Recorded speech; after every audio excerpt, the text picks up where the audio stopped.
Como ya hemos visto anteriormente en otro video del canal, Laura Méndez de Cuenca fue una escritora mexicana de entre siglos con una producción muy diversa: poesía, cuentos, ensayos, crónicas y una novela, El espejo de Amaryllis. En vida, sus textos literarios han tenido un importante reconocimiento de otros artistas del ámbito cultural. Años después, la Academia Mexicana ha llevado a cabo un importante trabajo de recuperación y revaloración de su obra ante su lejanía del canon.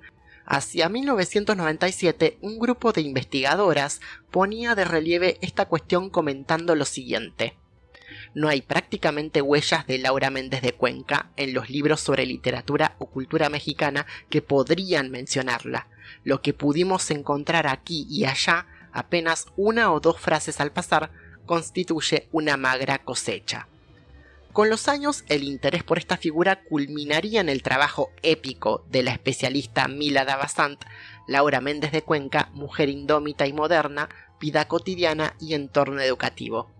Felizmente, mi descubrimiento de la obra de esta autora coincide con un momento donde hay reseñas, análisis literarios, textos críticos y comentarios sobre ella. Ya no es una figura perdida en el semi-anonimato. De todos modos, hay mucho trabajo por hacer. La venta del chivo prieto es, a mi parecer, uno de los textos más peculiares que he leído hasta ahora, no solo por el argumento, sino porque fue escrito por alguien que hasta ese momento había sido reconocida literariamente como una poeta romántica. En los relatos que forman parte de su libro Simplezas, hay una tensión entre escritura y oralidad muy interesante.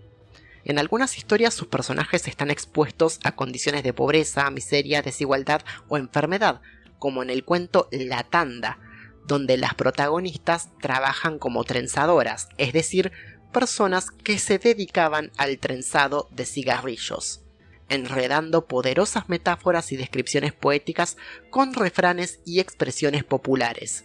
Mucho de esto hay en la venta del chivo prieto, sin duda alguna la joya de la corona de lo que fue Simplezas y uno de los textos más releídos de la autora. ¿De qué va la cosa? De una mujer conocida como Severiana, a quien llaman la Severiana o la Mercadela, nacida en España pero que emigró a Cuba con una familia alemana hasta que años después aparece en las costas de Veracruz para luego mudarse al pueblo de Las Palmas, casarse y establecer su propio negocio, una venta, es decir, un lugar donde los viajeros pueden comer y descansar, una posada, básicamente. Esto que les cuento parece una historia de superación de una dama empoderada que se impone a la adversidad, y sí, pero no. El pasado de Severiana se nos cuenta en un párrafo, literalmente. Su condición de huérfana, su adopción y su vida en Cuba son un misterio para el lector. La voz que narra cuenta su historia de tal manera que nos da a entender que nuestra protagonista no tuvo un pasado honroso. Si bien esto queda a interpretación del lector, no hay dudas de que Severiana es un personaje que hace honor a su nombre. Es cruel, usurera, ambiciosa, violenta, maltrata a su marido y siempre saca ventaja de toda situación en la que le sea posible aprovecharse de quien se acerque a la venta. Todo esto que les estoy contando, Méndez de Cuenca lo hace 1000 veces mejor. Y estamos hablando de un cuento que se escribió en 1902 y se publicó en 1910. Pero tiene tantas cosas por analizar, ha trabajado la narración con tanto detalle en sus estrategias, que me sorprende que esta obra no sea más conocida. Para empezar, es un relato enmarcado, pero tiene un comienzo muy extraño. Ninguno que lea el sucedido que voy a referir podrá poner en duda su veracidad. Para inventarlo sería menester haber sido engendrado pantera y nacido hombre por verdadero capricho de la suerte.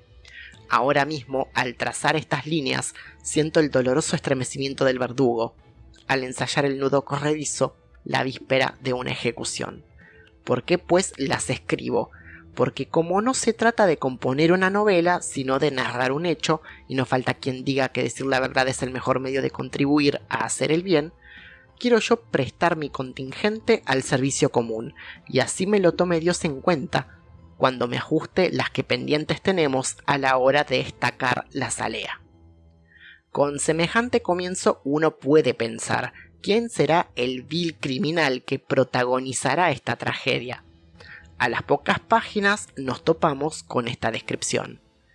El Judas de la comunidad lo fue Severiana, o la Severiana, como solían llamar allí a una gachupina de pelo en pecho, pispireta, graciosa, de corta estatura y ojos muy decidores, oriunda de Burgos, donde un peón caminero la había recogido del lecho de su madre moribunda.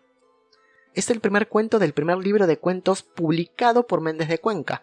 Que empiece por una historia protagonizada por semejante personaje tiene mérito. Sobre todo, y esto es muy interesante, porque la Severiana no es una femme fatal. Severiana está casada con un señor que se hace llamar Desiderio, y digo se hace llamar porque este hombre fue un rico heredero del estado, que cayó en desgracia al conocer a la gachupina a tal punto que se tuvo que cambiar el nombre. ¿Cuál es la trama detrás del tórrido romance entre Severiana y Desiderio que hizo que su familia lo desherede? Ni idea. Méndez de Cuenca no te lo dice, y en esto que no se nos dice, esa falta de información tiene un efecto en la lectura. No es que la escritora se olvidó de contar el pasado de los personajes. La omisión forma parte importante del juego narrativo que se ensambla en La venta del chivo prieto. Como decía, la Severiana no es una femme fatal porque no utiliza la seducción para mantener una ilusión de poder que preserve la confianza del marido. Ella hace lo que se le canta y él no se le opone. Ahora, el patetismo de este hombre no es gratuito, sino que va a tener una función muy importante en la trama, porque cada palabra que aparece en el texto ha sido premeditada y calculada para que tenga un efecto de lectura. Al principio se nos cuenta que el pueblo de Las Palmas es muy reacio a los extranjeros, y aparece Severiana que les pone una venta en sus narices. La Severiana es de armas tomar y la obra te lo muestra. No es una mujer virtuosa, pero tampoco es una femme fatal, y no apela a misericordias, sino a artimañas para salirse con la suya. Una figura digna de una novela picaresca que no se resigna a encarnar ningún estereotipo femenino moderno vigente, y esto nada más y nada menos que en la gran nación mexicana. Todo esto que les digo es apenas un esbozo de lo que verdaderamente es La venta del chivo prieto, una obra maestra injustamente olvidada, cuya escritura tiene mucho para enseñarnos.